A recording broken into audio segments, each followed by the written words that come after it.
Hi అండి, welcome to Rani's kitchen. ఈరోజు నేను మంచి పూరీ కర్రీ చేస్తున్నా. అయితే ఈ Puri curry regular Puri curry కాకుండా కొంచెం డిఫరెంట్ కర్రీ.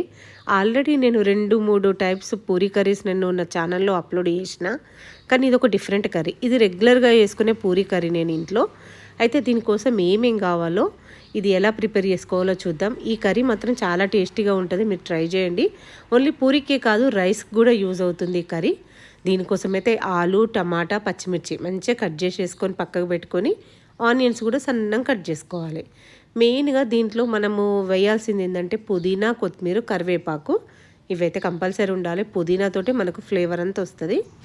ఇప్పుడు దాంట్లో ఒక 1/2 కప్పు పెసరపప్పు నానబెట్టి పెట్టుకోండి. ఇప్పుడు మనం అల్లం వెల్లిపాయ దంచుకుందాం. ఫ్రెష్గా అల్లం వెల్లిపాయ దంచేసుకుంటే కర్రీకి టేస్ట్ బాగుంటుంది, ఫ్లేవర్ మంచిగా వస్తుంది. మనము మెత్తగా దంచుకోవాల్సిన అవసరం లేదు, జస్ట్ కచ్చాపచ్చగా ఉంటే సరిపోతుంది. చూసిరే, ఇట్లా దంచేసుకుంటే సరిపోతుంది మనకు. ఇప్పుడు కర్రీ ప్రిపేర్ చేద్దాము. ఫస్ట్ అయితే గిన్నెలో ఒక 3 టేబుల్ స్పూన్లు ఆయిల్ వేసుకుందాము. ఆయిల్ కూడా ఎక్కువ పట్టదు దీంట్లో. దాంట్లో తాలింపు కోసము ఆవాలు, కొంచెం జీలకర్ర, అది మన కొంచెం మెంతి పొడి వేసుకోండి, మీకు ఇష్టం ఉంటే వేసుకోండి, లేకపోతే లేదు. ఆ తర్వాత పచ్చిమిర్చి వేసి, ఆనియన్స్ వేసి ఒక 3 మినిట్స్ వేయించుకుంటే సరిపోతుంది. బాగా రెడ్గా వేగాల్సిన అవసరం కూడా లేదు. తర్వాత మనం ఇంట్లో కొంచెం పసుపు వేసుకుందాం, ఓకేనా. ఇప్పుడు అల్లం వెల్లిపాయ పేస్ట్ వేసుకొని మనకు కొంచెం పచ్చివాసన పోయే వరకు కలిపేసుకున్న తర్వాత మనం కట్ చేసి పెట్టుకున్నాం కదా టమాటా, ఆలు మొత్తం వేసేద్దాం.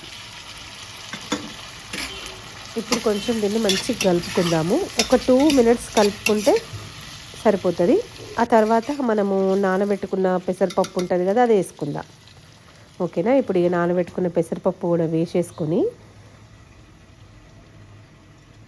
దీనికి కొంచెం సేపు పప్పు నానిందనుకోండి తొందరగా ఉడుకుతుంది. అందుకే ఒక 1/2 అవర్ నానబెట్టుకుంటే సరిపోతుంది, ఎక్కువ అవసరం లేదు. ఇప్పుడు మూత పెట్టుకొని ఒక 5 మినిట్స్ మంచిగా ఉడికిచ్చేసుకుందాము. చూడండి, ఉడికిపోయింది కదా. మన టమాటా కొంచెం మగ్గింది. ఇప్పుడు దీంట్లో వాటర్ వేసుకుందాం. మీరు పప్పు ఉడికేటట్టు వేసుకుంటే సరిపోతుంది. తర్వాత దాంట్లో సాల్ట్ వేసుకొని మూత పెట్టి ఒక 15-20 నిమిషాలు ఉడకబెట్టుకోవాలి. ఎందుకంటే టమాటా, పప్పు, ఆలు 3 ఉడకాలి కాబట్టి 15 మినిట్స్ ఖచ్చితంగా పడుతుంది. చూసిరా, మంచిగా ఉడికిపోయింది కదా. ఇప్పుడు దీంట్లో మనం కారం యాడ్ చేసుకుందాం. 1 టీ స్పూన్ కారం వేసుకొని కలుపుకొని, ఆ తర్వాత మనము కట్ చేసి పెట్టుకున్నాం కదా పుదీనా, కొత్తిమీర, కరివేపాకు అన్నీ ఒకటేసారి వేసేసుకోవాలి.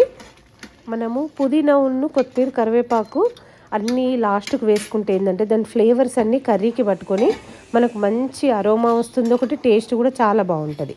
ఒక 5 మినిట్స్ ఉడికించుకున్న తర్వాత ఇప్పుడు దీన్ని మనం మూత తీసేసుకొని కొంచెం ధనియాల పొడి వేసుకుందాం. ఒక 1/2 టీ స్పూన్ ధనియాల పొడి సరిపోతుంది. ఉప్పు, కారాలు ఏమన్నా ఎక్కువ తక్కువ ఉంటే మీ టేస్ట్కి తగ్గట్టు వేసుకోండి, ఓకేనా. మన పప్పు రెడీ అయిపోయింది. ధనియాల పొడి వేసుకొని కలిపేసుకొని మనం వేడి వేడి పూరీతోటి సర్వ్ చేసుకోవడమే. చాలా ఈజీ అయిన కర్రీ ఇది. ఓన్లీ పూరీకే కాదు, రైస్కి కూడా చాలా బాగుంటుంది. మీరు ట్రై చేయండి ఒకసారి. ఇది స్పెషల్గా నేను ప్రిపేర్ చేసుకునే కర్రీ ఇంట్లో. దాదాపు పూరీ కోసం ఎక్కువ మట్టుకు ఇదే కర్రీ నేను ప్రిపేర్ చేస్తా.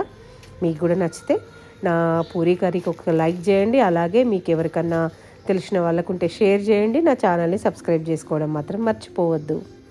పూరీ కర్రీ రెసిపీస్ నేను కింద డిస్క్రిప్షన్లో ఇస్తా, అవి కూడా ఒకసారి చెక్ చేయండి.